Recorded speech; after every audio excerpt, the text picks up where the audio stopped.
Going Through the Fires of Life with Jesus by Pastor Robert McKim. Chapter 15. Moving into an apartment in Newcomerstown. I finally got my own apartment for the elderly and disabled. I was still helping my friend by taking her to work, but that was all. Our sexual relationship ended. I was on disability benefits from welfare of just $115 a month till I got my SSDI.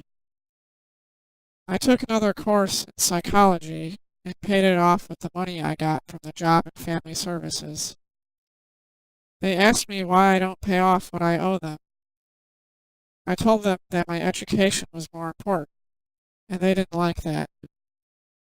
Welfare doesn't like being told the truth.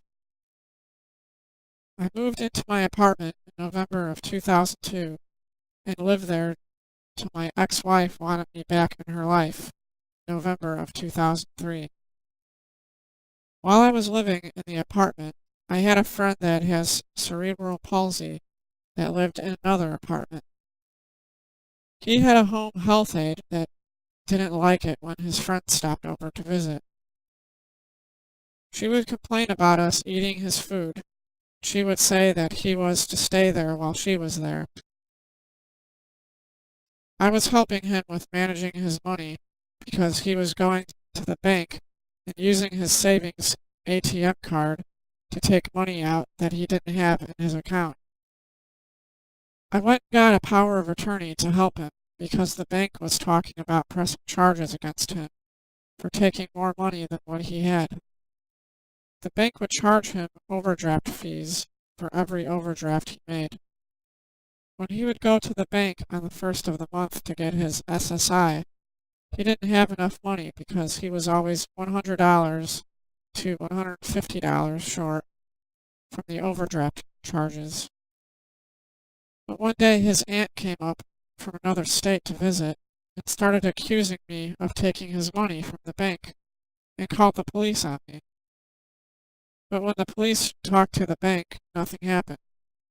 She put him in a group home. He was also calling an adult 900 phone line and ran up his phone bill to over $1,000. I called the phone company to tell them that he was mentally retarded and that he was living on his own and needs a phone to call family, friends, and for an emergency.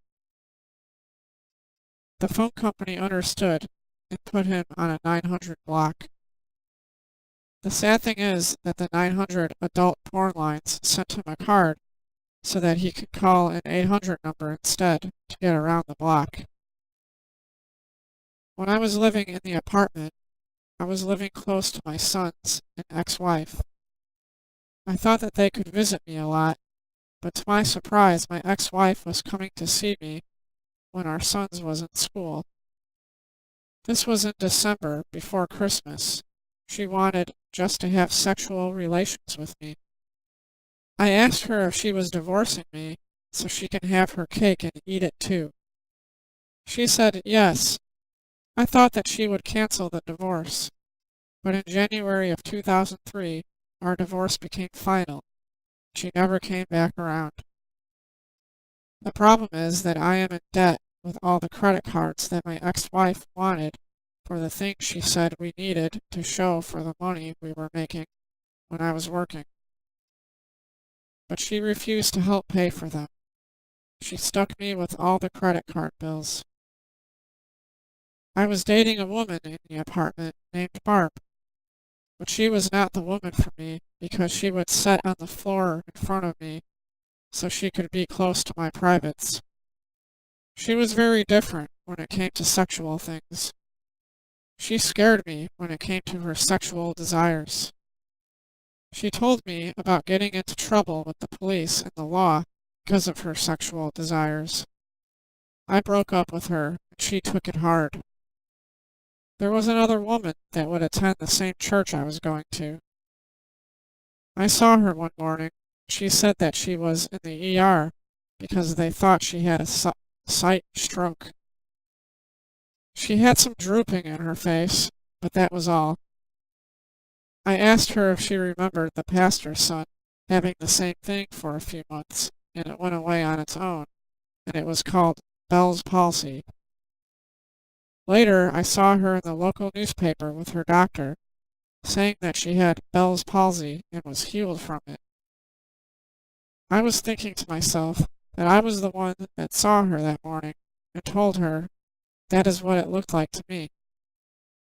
Like in the Bible, a prophet is never liked even when he is right. There were many rules for the apartment complex.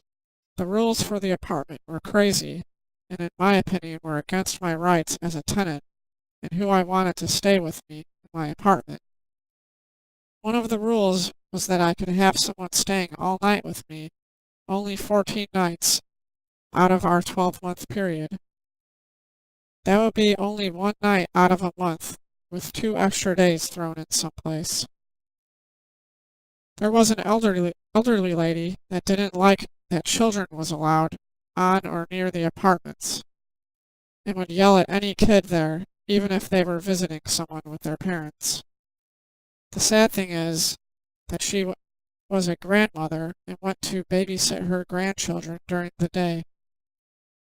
She would also tell people that the apartments was only for the elderly, and that all the younger people that were moving in should not move in because she didn't think they were disabled.